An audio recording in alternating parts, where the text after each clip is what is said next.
everybody, welcome to another Flowers by Catherine video. Today we're talking Christmas wreaths. If you've bought one of my DIY wreath kits, you'll have a selection of foliages and accessories and a pre-mossed and pined wreath.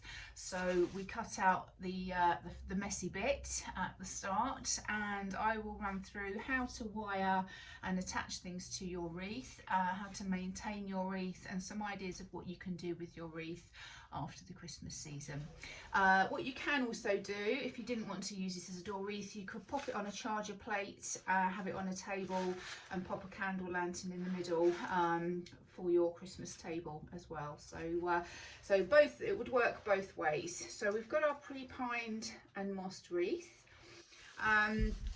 I'll just move the camera down so that you can see kind of what I'm doing with the accessories and things that we've got. So the first thing I tend to do with my wreath is to add in extra foliage. So your design of your wreath obviously is entirely whatever you want it to be, but I quite like to have extra greenery around my wreath.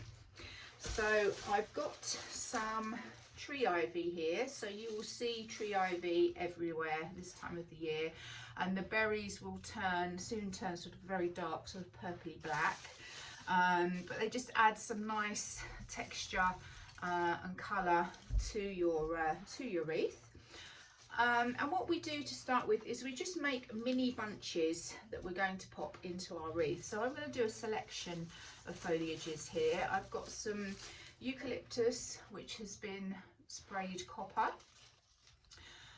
You just make a tiny little bow, almost like a mini bouquet, and you'll need some nice sharp scissors or secateurs. We've got some conifer here as well, so you don't need too much in there. Obviously if you want a really full lush wreath, just add more foliage to it, but I'm going to keep mine fairly simple. So here I've got just a little mini bunch.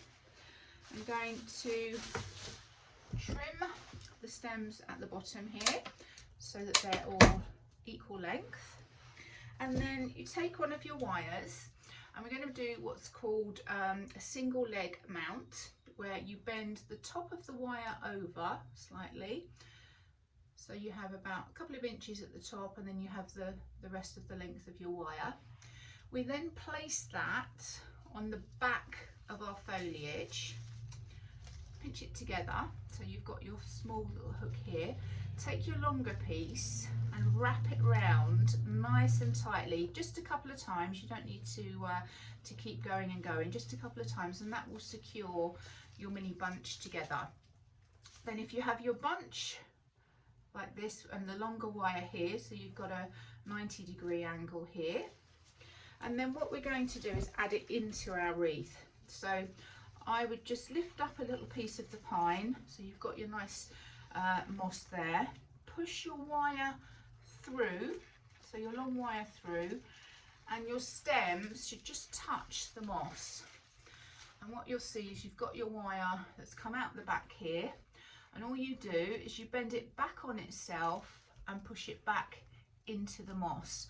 So what that will do, it will secure your bunch in place, but it will also ensure you haven't got any little bits of wire that are sticking out the back that are likely to scratch your door. So that's our first little bouquet placed. I'll show you another one. And what I tend to do is kind of work round. The longer you have your stems in your mini bunches, obviously the fuller and wider your wreath is going to be. So just sort of bear that in mind as you're going around. And if your bunches are too long, then you may need to support them at the end as well. So I keep mine relatively short. So I'm going to go with this little mix now. Pop a bit of conifer in there, I think. And you may have foliage and things in your garden, evergreen things that you can use. Anything goes really. So just to show you the single leg mount again. Bend the top of the wire over, must apologise for my disgusting florist fingers. Place it onto the back of your stems, so you're now, the small piece of wire is level with your stems. Take your longer piece and wrap it round the stems and that smaller piece of wire, and you've got your right angle here. So you could place your next bunch very close to the first one, or you could leave a little bit of a gap. So I'm going to leave a little bit of a gap. Lift my pine to find my moss. Push the wire through and touch the bottom of your stems into the moss just so that they've got some moisture. And then your longer wire here, fold it back on itself and push the end back through the moss.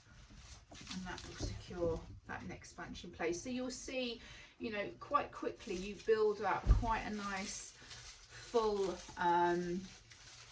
looking wreath with your foliage. And you would just work all the way round if you want a nice full wreath.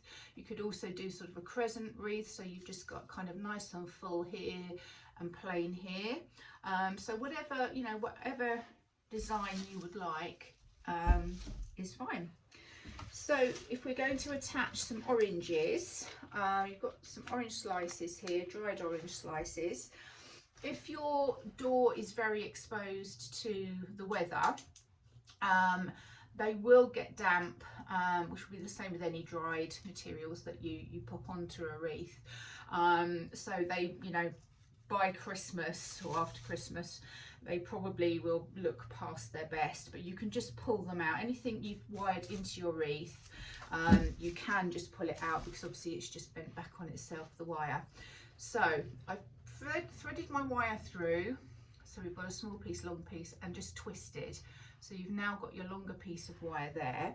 That is quite long to go through the wreath and back on itself, because the end is probably going to come through and we don't really want to see it. So I'd cut it off. So you've got that much wire, and then push it straight through your wreath. So again, we end up with this small piece of wire at the back, and again, bend it back on itself, push it back through, and then you've got your orange slices in there as well. So simple as that. I'll do another one so that you can see the technique again. I tend to gather my oranges into sort of 2s or 3s, has more of an impact rather than a single one. So push your wire through near to where the rind is, pull that down so you've got your short piece and your long piece, twist, that will hold them together. As I said, that wire is a little bit long, so we'll just trim that off, push it through wherever you want it, and then fold the wire back on itself and push it back into the moss. So that will secure them in place. Now what you might want to do before you start wiring everything into your wreath is just place your bits and pieces around, just to kind of get an idea on where you want things and the design and style of your wreath before you start wiring in. But as I said, if you do want to pull anything out or adjust it, just grab at the bottom where you've pushed it through, pull it, and it will come straight out. I'm now going to add some pine cones. So you could glitter these, or you could put some snow spray on them if you wanted as well.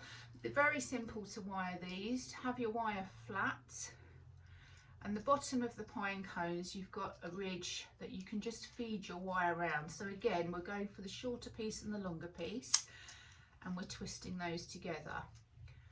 And by feeding that in at the bottom, you're less likely to see your wire.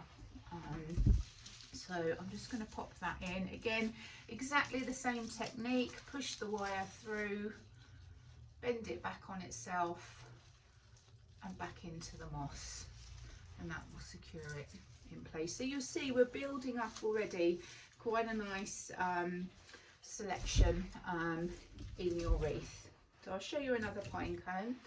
You've straight wire, hook it into the gap at the bottom of your cone, take it round, so you've got the shorter piece and the longer piece, and twist, and then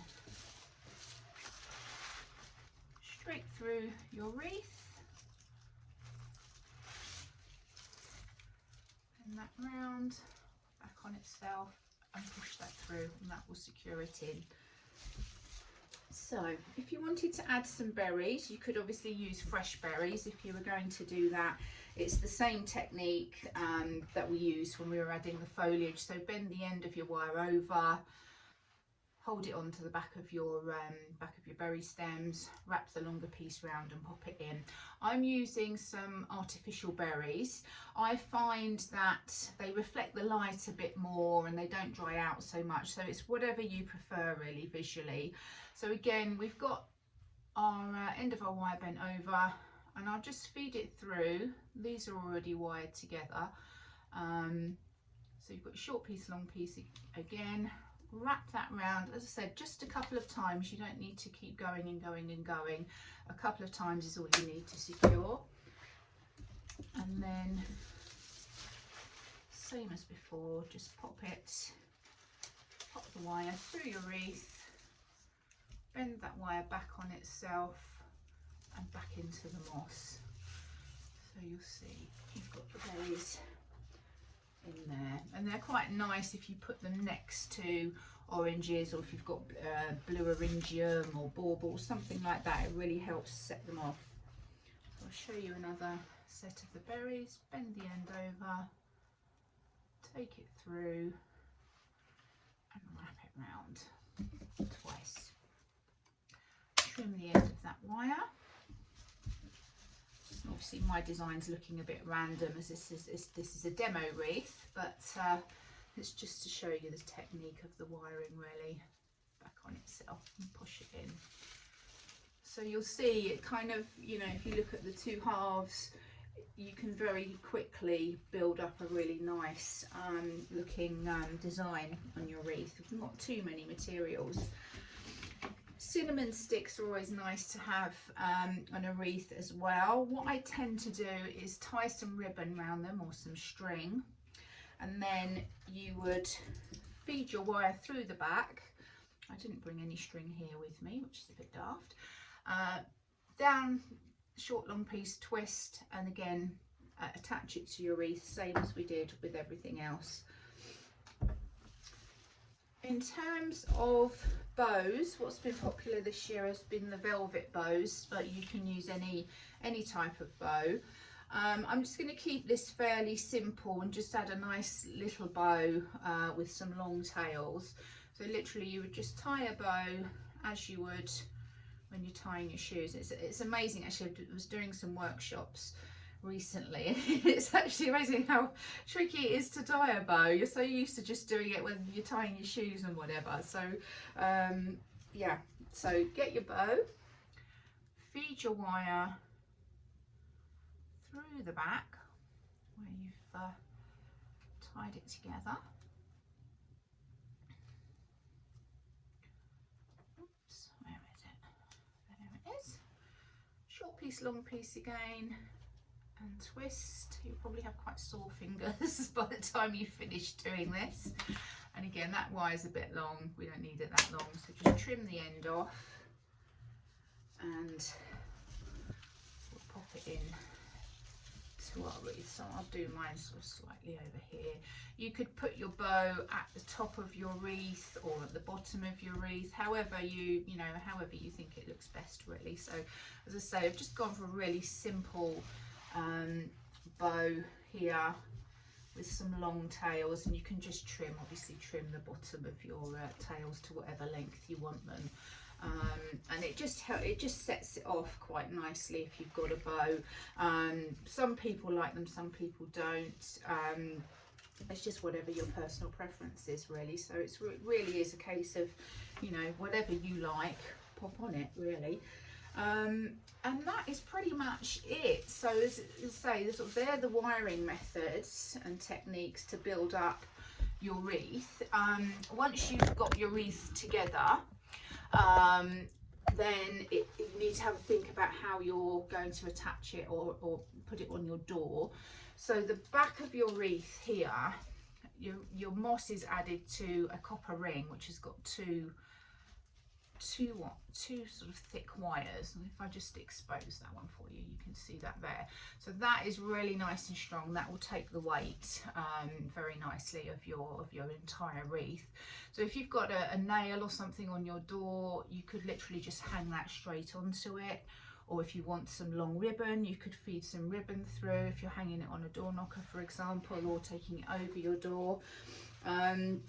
So whichever, you know, whichever way you want to do it. And I said also you could have it flat with a nice hurricane lamp in the middle with a nice candle, so it looks nice. You could add battery lights as well, so that you could pop them on as it starts to get darker, and that will set your wreath off as well.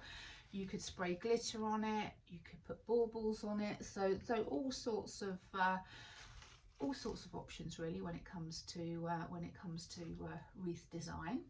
In terms of maintenance, the moss on the back of your wreath is damp.